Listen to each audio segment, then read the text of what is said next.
Hello everyone, আজকে আমি কোডফোর্স round 682 এর প্রবলেম ডি নিয়ে আলোচনা করব। সো এই প্রবলেমে আমাদেরকে একটা অ্যারে দেওয়া আছে।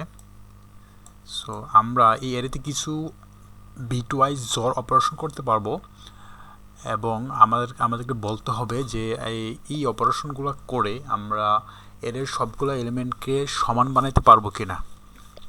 যদি পারি তাহলে আমাদের ওই অপারেশনগুলো বলতে হবে, আর যদি না পারি আমাদের নো প্রিন্ট করতে হবে। এখন অপারেশনটা কি? অপারেশনটা হচ্ছে ওই অ্যারের যে কোনো তিনটা ডিস্টিং ইন্ডেক্স আমরা সিলেক্ট করব, যেমন অ্যারে আই, জে এবং কে, এবং এই তিনটা ইন্ডেক্সকে আমরা এই যে তিনটা নাম্বার সিলেক্ট করছি ওই তিনটা নাম্বারের জোর দ্বারা ওই এলিমেন্টগুলোকে রিপ্লেস করে দেব। সো এরকম যে অপারেশন আমরা অ্যাট মোস্ট এনটা অপারেশন করতে পারবো, অর্থাৎ আমাদের অ্যারে যতটা দেওয়া থাকবে ওই অ্যারের লেন্থ। তো আমাদেরকে বলতে হবে যে এই অ্যাট মোস্ট এনটা অপারেশন করে আমরা কি ওই অ্যারের সবগুলো এলিমেন্টকে আমরা কি সমান বানাইতে পারবো কি না। যদি পারি তারপর ইয়েস করে আমাদের কয়টা অপারেশন করা লাগবে ওই অপারেশনগুলো প্রিন্ট করব, আর যদি আমরা না পারি তাহলে আমরা নো বানাবো, নো প্রিন্ট করে দিলে হবে। সো এটা হচ্ছে মোটামুটি প্রবলেম স্টেটমেন্ট। আমরা যদি কিছু বিটওয়াইজ প্রপার্টিস আগে দেখি, সেটা হচ্ছে আমরা যখন তিনটা নাম্বার 5, 2 এবং 3 এর বিটওয়াইজ জর করব, তখন দেখা যাবে কি আমরা একটা হবে 4 হয়ে যাবে। এটা কেন হবে? আমরা একটা জিনিস লক্ষ্য করলে দেখব যে এই জায়গায় এই কলামে দুইটা 1 আছে, তার মানে একটার সাথে একটা ক্যান্সেল করে দেবে। এই কলামে দুইটা আছে, তার মানে এটা ক্যান্সেল হয়ে যাবে। এই কলামে একটা আছে, এই কারণে এই কলামের টা 1 হবে। তো এরকম আমরা যতগুলো নাম্বারেরই আমরা জর করি না কেন, তো আমরা যদি এরকম কলাম ওয়াইজ চিন্তা করি যে কলামে অড সংখ্যক 1 থাকবে ওই কলামটা অন থাকবে, যে কলামে ইভেন সংখ্যক 1 থাকবে ওই কলামটা অফ থাকবে। এটা হচ্ছে বিটওয়াইজের একটা প্রপার্টি। সো আমরা যেটা দেখাতে চাচ্ছি, সো এখানে আমরা তিনটা নাম্বারের বিটওয়াইজ জর করতেছি। সো এই বিটওয়াইজ জরটা কি হবে? সো এই বিটওয়াইজ জরটা হবে এই জায়গায় 1 আসবে, এই জায়গায় 1 আসবে, এই জায়গায় 1 আসবে, কারণ প্রত্যেকটা কলামেই অড সংখ্যক 1 আছে। সো এই জায়গায় লক্ষণীয় একটা ব্যাপার আছে, সেটা হচ্ছে যে এই আমরা তিনটা নাম্বারের কোশ্চেনে আমরা অলওয়েজ তিনটা ইন্ডাইসি আমরা পিক করব।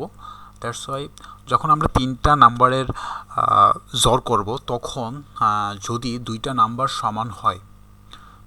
সমান হয় তাহলে কি হবে, এই নাম্বারটাকে ক্যান্সেল করে দেবে। তার মানে যেই ডিফারেন্ট যে নাম্বারটা আছে ওই নাম্বারটাই তিনটা নাম্বারের হবে, আনসারটা হবে, তিনটা নাম্বারের জরের আনসারটা হবে ওই ডিফারেন্ট নাম্বারটাই। সো এটা হচ্ছে একটা লক্ষণীয় বিষয়। সো আমরা প্রথম কেসটা দেখি। প্রথম কেসটা হচ্ছে এন হচ্ছে এন হচ্ছে অড। তো এন যেহেতু অড হয়, সো এই নাম্বারগুলো আছে, যখন এন অড হয় তখন আমরা একটা কাজ করতে পারি, প্রথম নাম্বারটা নেব, প্রথম নাম্বারটা নিয়ে এই পরের দুইটার সাথে জর করব। জর করলে এই তিনটার একটা আনসার আসবে, ধরি এক্স। সো এই তিনটা এক্স হয়ে যাবে। তারপর আমরা এই প্রথম নাম্বারটা নেব, নিয়ে এই বাকি দুইটার সাথে জর করব, ধরি এটার একটা আনসার হবে ওয়াই, আর এই এক্স চেঞ্জ হয়ে ওয়াই হয়ে যাবে, কারণ আমরা আরেকটা অপারেশন করছি। সো এখন এই দুইটা নাম্বার এক। এখন আমরা যদি এই প্রথম নাম্বারটাকে আবার এই দুইটা নাম্বারের সাথে জর করি, তাহলে এই দুইটা নাম্বার একটু আগে আমরা দেখিয়েছি যে দুইটা নাম্বার সেম হলে তাদের আরেকটা নাম্বার যদি ডিফারেন্ট হয় তাহলে আনসার আলটিমেটলি যে দুইটা নাম্বার সেম, এই দুইটা নাম্বার কোনো কন্ট্রিবিউট করেই না, থার্ড যে নাম্বারটা ওইটাই হয়ে যাবে। তাহলে এই তিনটার ক্ষেত্রে হবে আনসার, এই তিনটা হবে, আমি যদি আবার করি এই তিনটার ক্ষেত্রে হবে এই তিনটে যদি এক নাম্বারকে আবার আমরা এই দুইটার সাথে করি তাহলে হয়ে যাবে ওয়াই, তাহলে আবার যদি এই দুইটার সাথে এটা করি তাহলে এটা হয়ে যাবে ওয়াই, আর এটা তো ওয়াই থাকবে।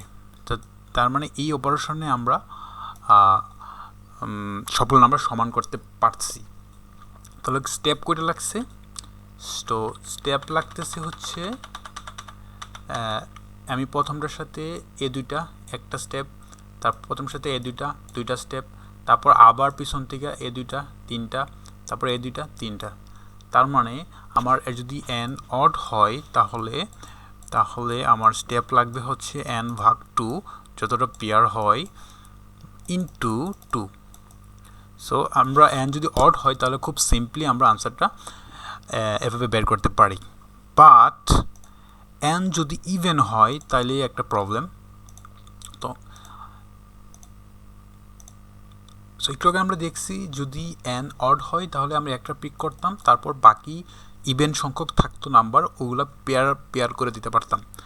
বাট এই জায়গায় যদি আমরা একটা পিক করি তাহলে কিন্তু থাইকা যায় অড, তার মানে আমি পেয়ার করতে পারবো না। তো এই কারণে আমাদেরকে পিক করতে হবে দুইটা নাম্বার। তাহলে আমরা একটা কাজ করতে পারি, প্রথম নাম্বারটা পিক করি আর লাস্টের নাম্বারটা পিক করি, তাহলে মাঝে আমাদের পেয়ারগুলো থাইকা গেল। তো আমরা মাঝে ইভেন থাকবে ওগুলোকে আমরা পেয়ার বানাতে পারবো। তো এখন আমরা একটা বিটওয়াইজ প্রপার্টি দেখতে পারি, সেটা হচ্ছে যদি nটা নাম্বার, এখানে চারটা নাম্বার, চারটা নাম্বারের 1 থেকে 4 পর্যন্ত নাম্বারগুলোর জ্বর যদি শূন্য হয় তাহলে একটা প্রপার্টি হচ্ছে কি 1 থেকে 3 পর্যন্ত জ্বর ওইটার সাথে এটার আনসারের সাথে 4 জ্বর করলে শূন্য হয়, এই কারণেই পুরাটার জ্বর শূন্য। এটা একটা সিম্পল লজিক দিয়ে আমরা বুঝতে পারি। সো এই প্রপার্টিসটা ইউজ করেই আমরা যখন n ইভেন হয় তখন আমরা আনসারটা জেনারেট করব। তখন আমরা যে কাজটা করব সেটা হচ্ছে আমরা কি করব, প্রথম এই ফার্স্ট নাম্বারটা পিক করব, ফার্স্ট নাম্বারটা পিক করে এই দুইটার সাথে জড় করব, তাহলে এই দুইটার ভ্যালু হয়ে যাবে এক্স এক্স এক্স। তারপর সেকেন্ড নাম্বারটা পিক করব, সেকেন্ড নাম্বারটাও এই দুইটার সাথে পেয়ার করব, তাহলে ধরি আমরা এই দুইটার ভ্যালু হয়ে যাবে ওয়াই ওয়াই।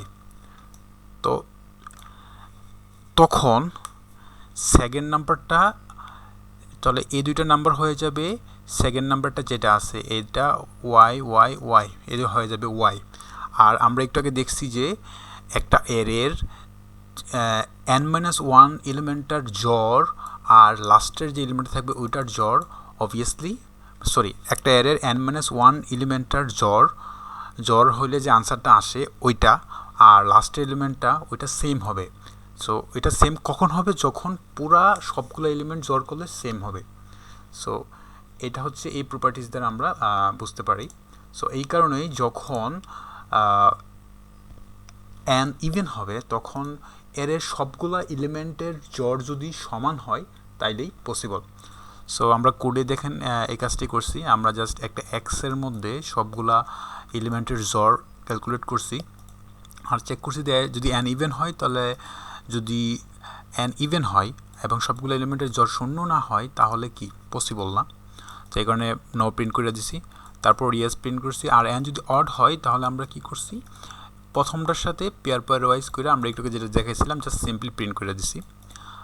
তারপর n যদি ইভেন হয় তাহলে আমি কি করছি n-2, কারণ এটা বাদ, ফার্স্ট এলিমেন্টটা বাদ, লাস্ট এলিমেন্টটা বাদ, এবং মাঝেরগুলো যতটা পেয়ার আছে ওইগুলোই হবে। সো n-2 প্রিন্ট করছি, তারপর ফার্স্ট এলিমেন্টের সাথে পেয়ার করছি, তারপর লাস্ট এলিমেন্টের সাথে ওই পেয়ারগুলো অপারেশনটা করছি। সো এরকম করে আমরা এট মোস্ট nটা অপারেশন করে এরের সবগুলো এলিমেন্টকে আমরা শূন্য বানাতে পারবো, এবং একটা সময় পারবো না যখন n ইভেন হবে এবং ওই ফুল এরেটার জ্বর শূন্য হবে না। সো এটা হচ্ছে মোটামুটি solution. Thank you for watching.